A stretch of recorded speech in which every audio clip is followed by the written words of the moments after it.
Hello à tous, j'espère que vous allez bien. Cette fois-ci, on se retrouve aujourd'hui avec un petit tuto construction Sims. Ça fait quelques années maintenant que je suis sur YouTube et que je joue aux Sims, donc j'estime que je peux vous partager des petites astuces, des petits conseils. Donc là, cette fois-ci, on part sur des conseils au niveau de l'intérieur de votre maison, de l'intérieur de votre construction, de l'aménagement, etc. Donc, c'est parti! Donc première chose avant tout, c'est activer BB Move Objects On pour bien sûr que vous puissiez placer les objets où vous voulez sans restriction, sans qu'il y ait d'autres objets qui bloquent. Donc c'est très important, mais je pense que ça, vous le savez déjà. Donc on passe au premier conseil, donc au niveau du sol et du mur, du papier peint, du carrelage, etc. Première chose d'abord, c'est de ne absolument pas faire quelque chose d'uniforme. Ça va être vraiment trop banal, ça va être trop neutre, trop banal, ça donnera absolument pas envie de vivre dans cette maison. Donc il faut donner un peu de gaieté à cette maison, donc n'hésitez absolument pas à mélanger les styles, mélanger les couleurs. Ne croyez pas les personnes qui vous disent que il faut absolument accorder certaines couleurs avec d'autres. Moi je vous dis que non. Vous pouvez mettre par exemple du rose fuchsia avec n'importe quelle couleur, du marron avec n'importe quelle couleur. Franchement, allez-y, lâchez-vous. Ce sera beaucoup mieux et ce sera absolument pas banal. Donc comme vous pouvez le voir, moi j'ai mis du carrelage. J'ai mis du sol normal, j'ai mis du bois, j'ai tout mis. Et surtout, arrêtez avec vos idées de carrelage dans la salle de bain, papier peint dans la chambre, etc. etc. Ça, faut arrêter. Faut essayer d'être un peu plus original. Deuxième conseil, c'est au niveau de l'éclairage. Bien évidemment, il faut que votre maison, votre construction soit éclairée un maximum. C'est pas très agréable de jouer dans un environnement qui est trop sombre. Et aussi au niveau des lumières, n'hésitez pas à mettre plusieurs styles de lumière. C'est pas parce qu'on est dans une maison moderne qu'on doit mettre que du moderne, par exemple. Vous voyez ce que je veux dire? Donc n'hésitez pas à mettre énormément de lumière et surtout de styles différents. C'est très très important. Donc regardez bien ce que je suis en train de faire. Vraiment, c'est un modèle à suivre.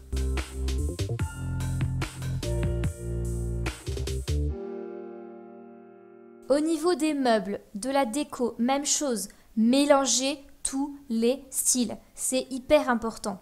Comme je l'ai dit précédemment, c'est pas parce qu'on est dans une maison ancienne qu'il faut mettre que des objets anciens. Vraiment, ça va faire vieillot, ça va être moche.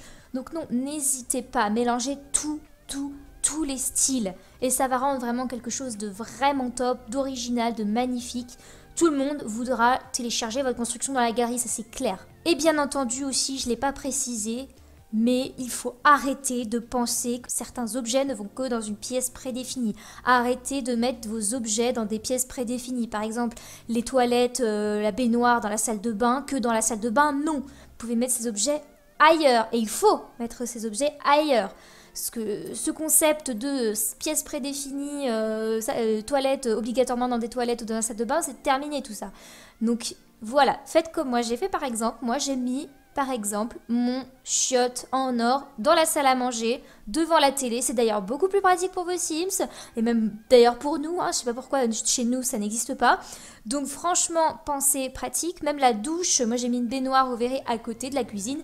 C'est très pratique, votre Sims se brûle, il va dans la douche, c'est impeccable. Même nous, on devrait avoir ça. Je ne comprends pas ce concept de pièces prédéfinies. Donc vraiment, ce conseil, prenez-le à la lettre. Ne pas mettre des objets dans des pièces prédéfinies. Astuce suivante, dans la déco, n'oubliez pas de mettre des fleurs, c'est très important, ça donne de la vie à votre construction, ça donne des couleurs, etc. Donc c'est vraiment très important. Donc il ne faut vraiment pas oublier ça, de mettre en décoration des fleurs, même des buissons. Franchement, n'hésitez pas, il y a des buissons très jolis, des buissons, des arbres. En plus, le buisson est très bien puisqu'on peut faire ses besoins à l'intérieur. Donc vraiment utile en plus de ça. Donc n'hésitez pas. Niveau déco aussi, que je n'ai pas dit, il est obligatoire, et là il n'y a pas d'autres règles qui soient, c'est obligatoire de mettre des gnomes chez vous. C'est super important, c'est très décoratif, c'est très original, c'est So 2020. Ce sera jamais dépassé de mode. Donc vraiment, il faut en mettre un maximum. En plus, ça vous protège des mauvais esprits. C'est très très important les gnomes, vraiment.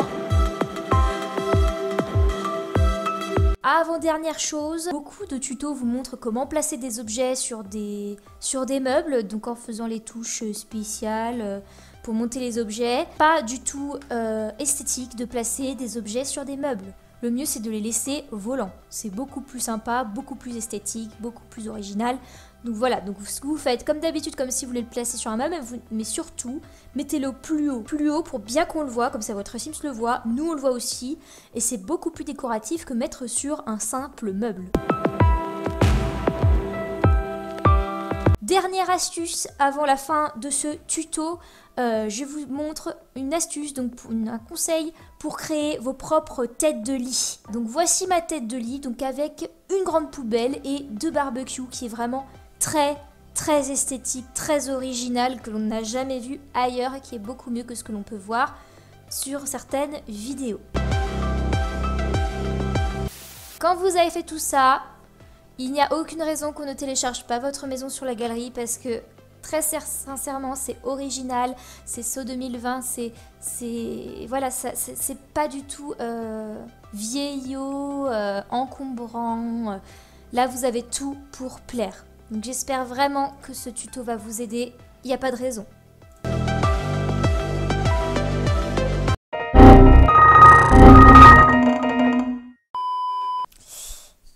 Et oui, cette vidéo est encore une vidéo troll. Je sais pas à quoi vous vous attendiez avec moi, mais vous êtes encore fait avoir. Et ouais, j'avais déjà fait ce type de vidéo. Tuto construction Sims. D'ailleurs, je comprends pas pourquoi, mais encore beaucoup de personnes regardent actuellement cette vidéo. J'ai encore des vues tous les jours de cette vidéo, des commentaires, des dislikes, des likes. Enfin, je comprends pas l'engouement, je sais pas, je comprends pas. Je sais pas si ma vidéo a cartonné ou a été détestée vu le nombre de dislikes, mais en tout cas, elle a été bien vue. Donc je me suis dit pourquoi pas refaire une deuxième partie, hein, ça peut être sympathique. J'espère quand même que ça vous aura plu. Si vous vouliez regarder vraiment de vrais conseils, je n'estime pas être bien placée pour ça. Je pense qu'il y a des youtubeurs qui font mieux que moi, qui expliquent mieux que moi, etc. Comme par exemple Missanyu, Belle Peinte, etc., etc. Voilà, vraiment, si vous voulez des vrais conseils, allez voir ces vidéos-là, ce sera mieux. Là, j'estime pas être une pro de la construction, mais en fait, une petite vidéo, encore une fois, avec la même morale que la précédente.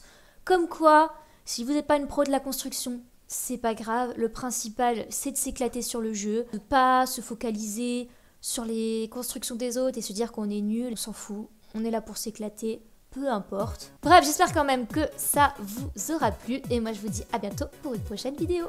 Salut!